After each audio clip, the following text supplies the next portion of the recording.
Olá para você que nos acompanha por meio das nossas plataformas digitais. Estamos de volta para levar até você informações do seu interesse. Hoje a gente vai falar de religião, de história, de cultura e temos o prazer de receber aqui o Frei Jaci de Freitas. Seja muito bem-vindo, Frei. Obrigado. Obrigado pelo convite, é um prazer estar com vocês. Mesmo quem não é divinopolitano, mas mora na cidade há muitos anos, conhece muito bem, já ouviu falar, já leu alguma coisa sobre os franciscanos, que são a história, nem fazem parte da história, não são história de Divinópolis. E 100 anos da chegada deles aqui no município, uma caminhada agora, sábado, né, marca o início das comemorações desse centenário. Uma caminhada que sai aqui da paróquia e vai até a Cruz de Todos os Povos, em Ermida, não é isso, Frei? Explica pra gente como é que vai ser essa caminhada, como é que foi elaborado todo esse processo, esse cronograma. A ideia de realizar essa caminhada, que nós chamamos franciscano penitencial, ela nasce por causa da proximidade com a Semana Santa, que começa no domingo, que é a caminhada de Jesus entrando em Jerusalém. Então a ideia é, por que não fazer no sábado das dores, como uma tradição, de nós fazermos também uma caminhada saindo aqui da paróquia Santo Antônio, aliás, saindo da Igreja da Imaculada, que é uma da capela da paróquia, passando pela São Geraldo, Santuário, seguindo a Rua Goiás, São Roque e continuando na Estrada de Chão até a Cruz de Todos os Povos. Está perto, uns 10 quilômetros somente. Não, então, mas nada que seja tão longe, em oração, nós teremos a celebração da Via Sacra durante esse percurso e, chegando lá, uma celebração eucarística, né? Haverá possibilidade depois, na volta, de ônibus que poderão trazer as pessoas de volta, né? E escolher a cruz é um gesto muito simbólico. Sim. Porque, primeiramente, há de se ressaltar a criação dessa cruz de todos os povos em Divinópolis. Ela é muito significativa para a nossa cidade, visto que ela são 3 cruzes no mundo. No México, que já foi feita a cruz de Deus Filho, no Líbano a cruz de Deus Pai, e em Divinópolis, no Brasil, foi escolhida para ser a cruz de Deus Espírito Santo, visto que a cidade, na sua origem, ela tem a formação de uma pomba e é dedicada ao Divino Espírito Santo, né? Não é que o Divino Espírito Santo tem a cruz, mas é o simbólico de construir essas 3 cruzes para a união dos cristãos, de todos os povos cristãos. A cruz, ela tem uma medida, terá na sua finalização 73,80 metros, que é a altura do Monte Gólgota, onde Jesus foi crucificado. Então isso é muito simbólico. E a cruz sempre foi a experiência dos primeiros cristãos, que primeiramente tinha como símbolo o peixe, mas depois passou a ser a cruz. Então a cruz passou a ser simbolizada, os cristãos passaram a ser chamados os devotos da cruz. Os romanos crucificavam as pessoas com cruz, né? Ou empalados, né? Ou de cabeça para baixo. Então era uma afronta àqueles que perseguiam ao Império Romano, uma condenação ser crucificado, e assim foi com Jesus. Então, caminhar até a cruz de todos os povos tem essa dimensão da espiritualidade, da resistência, da oração e dizer que nós somos sempre um povo a caminho. Ok, uma caminhada importante, numa semana mais importante ainda e que simboliza, né, um grande feito que Divinópolis terá com a construção da Cruz de Todos os Povos. Ela já tem 56 metros de altura. Exatamente, com a inauguração, além de ser um ponto, né, de referência religioso, também um ponto turístico, né? Muita gente da região, até outras regiões, tendo em vista que é a única no Brasil. Vai ser maior do que o Corcovado. Ela está sendo feita pela Associação Terre de Dieu, ou Terra de Deus, sim, que é uma organização de leigos, né? Não tem nada a ver com a Igreja Católica. Ela é para ser a união de todos os cristãos. Falando essa abertura aí, e não tem como a gente não falar desses 100 anos dos franciscanos, a chegada deles em Divinópolis, como chegaram e como começaram toda essa história junto ao município. A chegada nossa, ela se deu propriamente no dia 10 de agosto de 1924, mas já com a autorização pelo bispo de Belo Horizonte, Dom Cabral, no dia 8 de abril de 1924. Eu costumo dizer que Divinópolis ainda era uma cidade menina, 12 anos apenas, mas já era uma cidade promissora, né? Com a rede ferroviária federal. Então Divinópolis vai ter um boom de crescimento muito grande nesta época, vai se fortalecer na década de 40, de 50, e a chegada dos franciscanos ocorre na paróquia do Divino Espírito Santo, atual catedral. Sim. Era uma paróquia só. E o mais interessante, nós chegamos aqui por intuição de Monsenhor Alexandre, da cidade de Carmo do Cajuru, que ficou próximo dos franciscanos por muito tempo. E a intuição desse Monsenhor era dizer o seguinte: se Divinópolis projetava-se como sendo uma grande cidade no futuro, ela não poderia deixar de ser acompanhada por questões religiosas, visto que nós estávamos passando de um período no Brasil, né, ali do final do século XIX, século XVIII, a questão do imperialismo no Brasil, e a devoção, a cultura religiosa que chegava no Brasil era uma cultura religiosa muito devocional. Tanto é que nós somos um povo devocional, né? Uma celebração do Círio de Nazaré recebe ali 2 milhões de pessoas. Falou em devoção, é conosco mesmo. E não temos culpa, foi a cultura feita, e aliás, nem a culpa, é um jeito de ser brasileiro, vinda de Portugal. E o que ocorre nessa virada desse século é que o mundo estava também num processo de secularização, de anticlericalismo, que a igreja vai ter seu domínio forte sobre a história até ali a Renascença, né? Sim. Domínio da cultura, da consciência. E é um processo de libertação disso aí. Mas a igreja começa a ter nesse processo uma questão de ação social, mas também a questão do fortalecimento com a questão devocional. Há quem seguiu a questão devocional e há quem manteve-se na questão clerical. O forte era uma clericalização da igreja. Aliás, essa ali na questão do social, você sabia que a Copa do Mundo nasce nessa questão social? Júlio de Rimet tem relação com a igreja. Sim. Ele propõe o nascimento da Copa para a união dos povos, para ressaltar a ação social da igreja. Bom, mas no caso, não vem ao caso para nós aqui. Porque os franciscanos chegam aqui, são 3 os argumentos que são colocados. Primeiro, estava sendo oferecido para nós uma paróquia em Sabará. Então, o Monsenhor de Santos disse para Dom Cabral: Divinópolis é muito melhor do que Sabará. Vai ser muito melhor para a igreja de Belo Horizonte, que era a diocese, focar aqui. E que Divinópolis estava tendo muita influência muito grande de anticlericalismo, protestantismo, maçonaria, espiritismo e comunismo. Então, que os franciscanos pudessem chegar aqui e fazer todo um processo de barrar esse processo.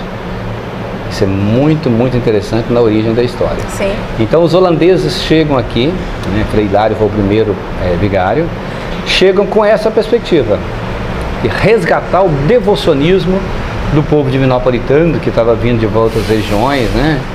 Essa rede ferroviária foi um boom econômico muito grande em Divinópolis, a cidade estava sendo interligada, então parece que tinha gente aqui que não estava fazendo o que deveria ser. E de fato isso vai ser comprovado na história, quando se percebe um enfrentamento muito grande daqueles primeiros frades que aqui chegaram, com figuras conhecidíssimas na história, como Pedro Gontijo, Pedro X Gontijo, que era um espírita, né? Um outro também muito conhecido era Chico Doido, que também era anticlerical muito forte, e várias figuras. Então os franciscanos chegam, se instalam aqui e começa um processo de criação da igreja nessa perspectiva. E isso foi em 1924, em 1926 foi dado aos franciscanos esse grande terreno que a gente tem aqui na Minas Gerais, 7 de setembro, né, que é um quarteirão hoje, que naquela época era um terreno muito inóspito, um cerrado bravo, dizendo assim. E ali o povo chega, os franciscanos chegam, e a primeira intuição foi já de criar uma escola, então, um seminário menor. Depois vem a intuição do seminário maior, né? Então, o processo educacional. Aliás, o terreno foi dado com essa perspectiva também. Então, a tentativa de trazer para cá o colégio Santo Antônio, que nós já tínhamos lá no São João del Rei, né? Então, se começou a construir, primeiramente, o convento, que depois teve que ser demolido por questões estruturais na década de 50, e o santuário, que vai sendo construído até 1934, ele vai ser inaugurado com uma igreja, e 44 se torna paróquia. Mas o detalhe que chama a atenção nesse processo todo é como os franciscanos vão pegando esse viés devocional e o viés social na história de Divinópolis. e junto com ele o cultural e evidentemente o religioso. Do ponto de vista cultural, né, com a presença aqui do Seminário Maior, então vinha muitas pessoas do Rio Grande do Sul, vinha da Holanda, quantos frades holandeses que vieram terminar os seus estudos e marcaram época aqui. A maioria deles, na verdade, holandeses, né? Que passaram. Hoje nós somos aí em 16, tem ainda alguns holandeses, mas são poucos, porque o nosso grupo também está diminuindo da tradição holandesa dentro da ordem nossa aqui no Brasil e em Minas Gerais. Eles eram holandeses, mas esses holandeses tiveram tanta preocupação, primeiro em construir, né? Trouxe, por exemplo, da Holanda, o relógio que está aí até hoje, o sino foi construído aqui na própria rede. Mas foi construindo aquela visão de construção e ao mesmo tempo cultural. Então, primeiramente, Clube Literário, que foi o germe depois da Academia Divinopolitana de Letras, né? Sim. Da qual eu sou membro da cadeira número 20, substituindo a um frade que estava aqui, que começou pela primeira vez da cadeira, que foi Odulfo van der Vaart. E criou, por exemplo, em Divinópolis, um encontro, uma casa de literatura, primeira casa Santo Antônio, depois virou o Cine Teatro Santo Antônio, que é hoje onde é o Roberto Carneiro. Então, os anais da história dizem que ali tinha 800 lugares. E os frades, então, traziam filmes para projetar para o povo. Ainda daquela época começou os outros cinemas. Mas o mais interessante aí é que eles não deixavam, por exemplo, se tivesse uma projeção que fosse quanto a moral dos bons costumes, diz que um frei trampava o pano e não deixava assistir aquela cena. Resumindo, então o objetivo deles virem para resgatar esse pessoal e religiosamente falando, eles conseguiram? Eu acho que no primeiro momento isso foi muito forte. Conseguiram porque impregnaram na cultura divinopolitana esse devocionalismo, que é muito forte, o catolicismo aqui é muito forte hoje, mas foi também pegando o viés, dando outras bases, porque do ponto de vista cultural, década de 50, Divinópolis era um centro de cultura. Que se foi perdendo com o tempo, infelizmente, né? Foi perdendo, mas era um centro, porque aqui nós tivemos grandes intelectuais, professores que vieram da Holanda, ou que brasileiros mesmo que aqui estiveram. Por exemplo, foi Bernardino Lias, que viveu a vida inteira aqui, né? Dom Cláudio Umes, Aloysio Lochaida, vários que passaram por aqui se tornaram bispos. Então era um centro de produção intelectual. E não só isso, também literário, porque, por exemplo, criou a Gráfica Santo Antônio, que existiu por muito tempo, produzindo essas revistas, o jornal A Semana, sim, que existiu até 1984. Esse jornal, me lembro dele ainda quando era criança, né? Esse jornal, e ele é um jornal que publicava textos de pessoas intelectuais da cidade e também notícias.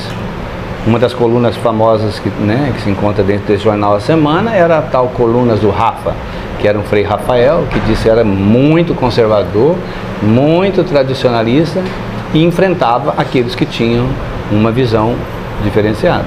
Conta-se dentro desse esquema também, por exemplo, que diz que no dia da inauguração da cruz do santuário, a praça se fez uma grande festa. Para quê? Para comemorar a vitória da Liga Católica contra aqueles que tinham um posicionamento político diferenciado. Mas se vê nos anais lá que pela década de 60, os frades já escrevem que Divinópolis já estava livre da maçonaria, do espírito. Olha, são questões que a gente não concorda hoje, é claro.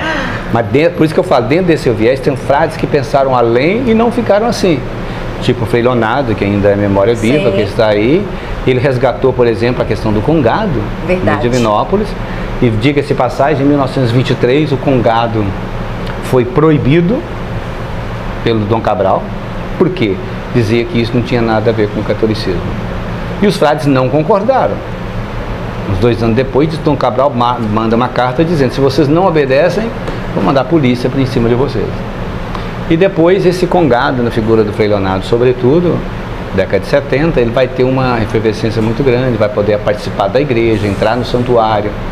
Isso é muito simbólico na época, né? Então, para a época e até hoje, que hoje nós já pensamos diferente. E se na origem a gente teve uma relação muito forte conservadora, conservadorismo, também na história vai dizer outras questões. A gente tinha a rede, a gente teve uma época no auge da rede, ela chegou, que hoje é VRI, né? Ela tinha 13 mil funcionários. E os frades então pensavam, vamos entrar lá dentro também para fazer um trabalho pastoral. Olha que interessante. Pensaram interessante, né? Nas escolas, criou a sopa de Santo Antônio e também os movimentos tradicionais religiosos, né? Tinha a Liga Católica dos Homens, a Liga Católica das Mulheres, né? Esse movimento todo de coisa. E disse que era muito forte também, né? Sabia que tinha uma época que fala que esses homens, os homens da Liga Mariana Católica, tinham que ir para o carnaval para vigiar as mulheres que iam para lá, que a mulher não podia ir para 1º de junho para assistir carnaval. E depois, se fizesse isso, ela era proibida de receber comunhão. Olha que mentalidade, os homens vão vigiar as mulheres. Então, esse misto assim de rejeição, eu li nos anais que conta a história que um anticlerical era muito forte, teve um frade e o povo decidiu, depois já tinha feito o processo, julgar esse anticlerical nas cachoeiras do rio Tapicirica. E um frei defendeu e falou, de jeito nenhum, não vai fazer. Salvou o anticlerical da morte. Essa chegada dos freis, o senhor me falou que tem 16 atualmente, já passaram quantos até essa história toda? Eu não cheguei a fazer uma contagem na história, mas muitos, né? Gente. Já teve época aqui que nesse convento aí viveram mais de 100 frades. Então eles eram a alma da cidade. Exatamente. Para fechar, Frei, fala um pouco dessa programação aí de comemoração que começa no próximo dia 16. Certo, eu vou dizer, mas queria dizer o seguinte, para fechando também, sei, sem ser as considerações finais ainda, que esse início da questão do devocionismo, ele hoje volta, sim, certo? E há uma visão diferenciada hoje, nós não estamos mais naquele espírito, mas também hoje, por exemplo, a questão mais de uma atuação social nossa, coisa parecida, vocês são comunistas, porque falam ou fazem, tomam atitudes que está do lado dos pobres. E não tem nada a ver isso daí. Eu queria deixar isso bastante claro. Com essa política implantada essa polarização. Nos últimos anos, essa polarização levou muito-se a isso, a confundir comunismo com esse trabalho social voltado, né, para as pessoas mais carentes. E não é nada disso. Comunismo que a gente fala, comum é para ter em comum, não é isso daí. Eu acho uma pena quando se percebe assim. Bom, mas a programação nós vamos desenvolvê-la durante o ano, começando no dia 16, às 9 horas, no santuário, uma missa de abertura. E depois nós teremos vários eventos durante o ano, nessas 3 dimensões. Educação, cultura e religiosidade. Eventos tipo palestra, atividades comuns, porque nós estamos planejando um com a ADL, visto a presença dos fazer um evento aí mostrando a presença divinopolitana dos franciscanos e a literatura em Divinópolis, a UENG, que era uma antiga FAFID, que é antigo INESP, que funcionou 10 anos no nosso prédio, teve uma meia dúzia de frades que por aí passaram, né? Então eu berço também da UENG, e que aliás nesse ano também vai comemorar seus 60 anos, o ano que vem. Então 100 anos lá e 60. Outros eventos, tipo tridos, nós vamos fazer vários eventos culturais. Queremos trazer junto para celebrar conosco a Adélia Prado, que também tem uma raiz franciscana nisso daí, né? Ela começa a escrever e ela inclusive se assinava com pseudônimo de franciscana. E a poesia dela é muito própria. Então serão assim que nós vamos aos poucos divulgando essa programação ao longo do ano. Um evento a cada mês, a partir agora de abril, maio. Ok, muito obrigada mais uma vez. Boa sorte nessas comemorações até o restante do ano.